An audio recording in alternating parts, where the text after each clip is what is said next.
पड़ता है। दास का उद्देश्य रहता है जरा सी भी कोई त्रुटि यानी कोई मैटर रह गया कंसेप्ट बीच में तो नई आत्मा एकदम विचलित हो जाती है। तो कोशिश रहती है कि हर प्रकार से प्रत्येक दृष्टिकोण से कि किसी को शंका ना रहे, लेकिन फिर भी ये ज्ञान बहुत विस्तार है और प्रथम बार सुनने में एकदम समझ में नहीं आता। इसके लिए आपको समय चाहिएगा और परमात्मा के लिए समय नहीं था फिर किसके लिए समय करोगे तुम?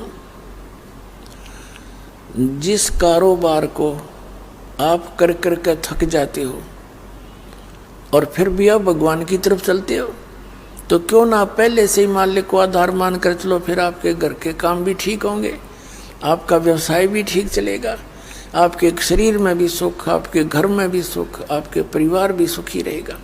भगवान सब कुछ कर सकता है, इसलिए इसकी खोज कर रहे हैं। यहाँ भी हम जीवेंगे, इतने सुख का सांस लेंगे और जाएंगे जब परमात्मा के जहाज में बैठकर सतलोक चले जाएंगे। ये दूसरी बात नहीं है।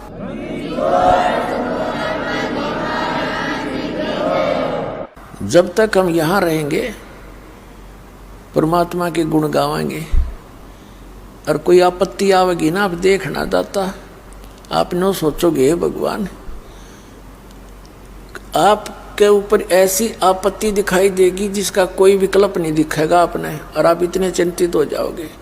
आपकी टेंशन फिर परमात्मा की टेंशन बन जाएगी।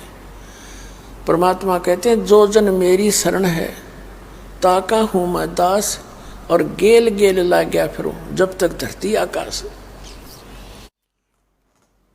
तो परमात्मा कहते हैं जो एक बार मेरी शरण में आ गया किसी भी युग में, फिर मैं उसका पीछा नहीं छोड़ूंगा, उसको निकाल कर छोड़ूंगा।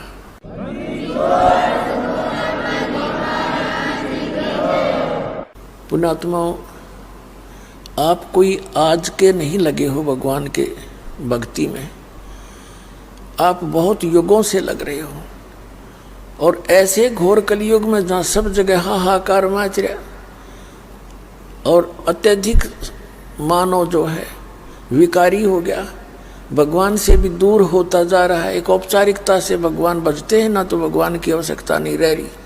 क्यों? कार कोठी होगी, बढ़िया पोस्ट होगी, धन हो गया, रिश्वतखोर हो गए, फिर गुट्टी सूटी लानी, बकवाद गढ़नी, कोठी बनानी, 1 मिनट में मृत्यु हो जा और बिगड़ गई कहानी। तो ये ज्ञान हमने भगवान से पता चला कि हम जिस कार्य को करना चाहते वो छोड़कर हम इस और अटपट में लगे रहे। तो पुण्यात्माओं, परमात्मा ने स्वयं आकर के ये ज्ञान दिया है। आप आज के नहीं हो, आप युगों युगों से लगे हुए हो। अब ये जो प्राइम टाइम है भक्ति का, ये भक्ति युग शुरू हो गया। इस दास का जन्म हुआ 1951 में, 8 सितंबर 1951 को। 1947 में भारतवर्ष स्वतंत्र हुआ, तो उस समय तक यहाँ कोई शिक्षा नहीं थी। उस 1947 के बाद भारत के अंदर एकदम एजुकेशन की क्रांति सी आई है और दास को भेजा 1951 में परमात्मा ने। और अब ये सब शिक्षित हो गए, बूढ़े से लेकर बालक तक। और आप एक एक पहलू पर विचार करोगे तो आपको पता चलेगा ये सारा काम हो कैसे रहा है। जैसे ये टेलीविज़न सन 2000 से पहले ये चैनल नहीं थे। एक वो सरकारी चैनल चला करता, वो भी उन ऊपर लटटांगे रहा करते, वो कभी गिर जा हवा में, कभी आवे नहीं, कभी लाइट ना रहे। ये मनुष्य सत्र की खोज नहीं है जो ये लगा रखे। इसका नाम कलयुग इसलिए रखा था कि परमात्मा बुद्धि देता है। जो इंस्ट्रूमेंट आज मालिक ने अपना संदेश पहुंचाने के लिए जिनकी आवश्यकता थी वो बनवा लिए, और इनका और कोई ये जहाज ये बम बनाने के लिए नहीं। ये जो इंटरनेट वगैरह सिस्टम बनाया है, एक जगह ज्ञान होगा और पूरे विश्व में उसका प्रचार होगा। अभी तक तो अज्ञान सुनाया जा रहा है, सारी बकवास सुनाई जा रही है। ये मीडिया का काम है ये अटपट करें सारे दिन अपने स्वार्थ बस, कोई कुछ किसेगी सच्ची किसेगी झूठी, ये सुना मैं जनता को, अंतःकरण खराब कर दिया दूना, नाचने गाने इसमें बकवाद भर रखी। ये बनवाया परमात्मा ने है कि इसमें परमात्मा की कथा चला करेगी और घर बैठे सब देखा करेंगे और गुण गाया करेंगे उस दाता के, विकार खत्म हो जाएंगे। बुराई हमारे को इन फिल्मों से प्राप्त हुई तो इस ज्ञान से वो खत्म हो जाएगी। तो इसका एंटीबायोटिक ये प्रोसेस है जो अब शुरू हो गया। अब ये एक प्राइम टाइम है, ये वो पिछली पीढ़ी का समय है और धन्य भाग है वो प्राणी जिनका आज मनुष्य जन्म है, और दुर्भाग्य है उनका जो मनुष्य जन्म पाकर यहाँ नहीं पहुंच पाएंगे। देखो पुण्यात्माओं, दास ने अपनी जान हथेली पर धर के ये आवाज़ लगानी शुरू करी थी। मैंने इसकी प्लस माइनस सारी लगा ली थी और पिछले इतिहास भी मुझे पता है कि नकलियों ने उन महापुरुषों को क्या दिया है।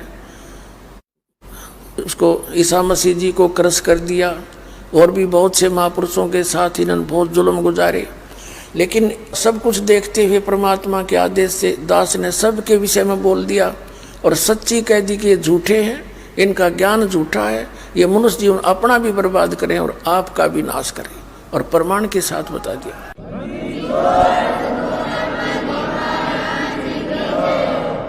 अब ये जो प्राइम टाइम है बिचली पीढ़ी है, और जिनका अब मानव शरीर है और वो इस शरण में आवेंगे। वैसे तो परमात्मा का आपको श्याम ने विधान पढ़ा के सुनाया था, पढ़ के सुनाया था और आपको दिखाया भी था कबीर सागर में कि अब वो 5500 वर्ष कलयुग बीत चुका है और परमात्मा ने कह रखा है कि धर्मदास जब ये 5500 वर्ष कलयुग बीत जाएगा तब पूरे विश्व में सभी मानव सभी प्राणी जितने जीव जहान, यानी जैसे चिट्टी हैं, हाथी हैं, अन्य पशु पक्षी हैं, अब इनके ऊपर भी ये परमात्मा की वाणी असर करेगी, भले ही वो इस ज्ञान को ना समझ रहे हैं। जैसे आपको उदाहरण दिया था कि एक सर्प डस जाता है किसी व्यक्ति को और गार्डू जो सपेरा होता है वो एक मंत्र सिद्ध कर लेता है, उस मंत्र को वो अचेत आत्मा नहीं सुन पा रही और फिर भी वो असर कर रहा उसके शरीर के ऊपर और उसका विष उतारने से वो सचेत हो गया। ऐसे हमारी आत्मा के ऊपर इस अज्ञान का और पाप कर्मों का विष चढ़ रहा है और वो अन्य योनियों प्राप्त हैं जिनको, उनके ऊपर भी ये वाणी असर करेगी और उनको जैसे आसपास के पौधे पेड़ होंगे, जैसे बच्चे हैं, भक्त हैं, खेतों में भी काम करते हैं, मजदूरी भी करते हैं, अपने पशुओं का भी संभाल करते हैं, और आज मालिक ने मोबाइल बनवा दिए, जेब में मोबाइल होता है, काम कर रहे हैं, कोई सत्संग ला रहा है, कोई रमैनी लगा रखी है, किसी ने आरती ला रखी है, कोई नित्य नियम लगा रहा है, हर काम भी कर रहा है, तो उन पशु पक्षियों के ऊपर भी परमात्मा की वाणी असर करेगी और उनको तुरंत मानव जीवन मिलना प्रारंभ हो जाएगा, क्योंकि ज्ञान यज्ञ का फल उनको साथ साथ मिलेगा। आज जो ये समय है ये भक्ति का समय शुरू हो गया और इस समय में ये हजारों वर्ष चलेगा। परमात्मा का आदेश है पूरे विश्व में जाएगा और सबको चाह है परमात्मा की।